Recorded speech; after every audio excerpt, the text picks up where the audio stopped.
Good afternoon, everybody.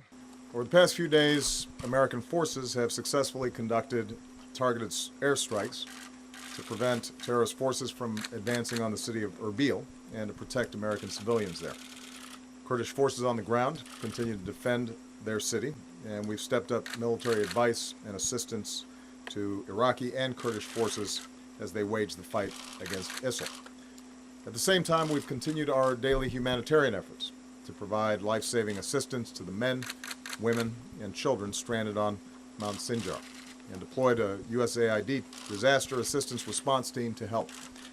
Some have begun to escape their perch on that mountain, and we're working with international partners to develop options to bring them to safety. I want to thank, in particular, the United Kingdom, France, and other countries working with us to provide much-needed assistance to the Iraqi people. And meanwhile, our aircraft remain positioned to strike any terrorist forces around the mountain who threaten the safety of these families. Dr. Haider, al-Ibadi. Under the Iraqi Constitution, this advances the limited military objectives we've outlined in Iraq: protecting American citizens, providing advice and assistance to Iraqi forces as they battle these terrorists, and joining with international partners to provide humanitarian aid. But, as I said when I authorized these operations, there is no American military solution to the larger crisis in Iraq. The only lasting solution is for Iraqis to come together and form an inclusive government, one that represents the legitimate interests of all Iraqis, and one that can unify the country's fight against ISIL. Today, Iraq took a promising step forward in this critical effort. President Biden and I called Dr. Ibadi to congratulate him and to urge. Today, President Massoum named a new Prime Minister-designate, Dr. Haider al-Ibadi.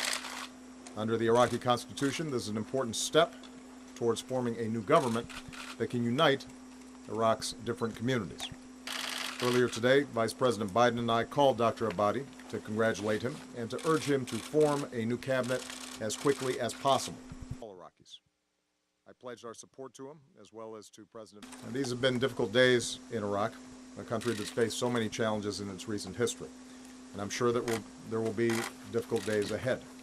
But just as the United States will remain vigilant against the threat posed to our people by ISIL, we stand ready to partner with Iraq in its fight against these terrorist forces.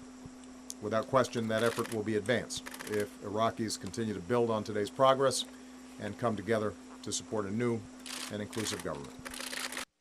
Thanks, everybody. Mr. President, do you have a message for al-Maliki?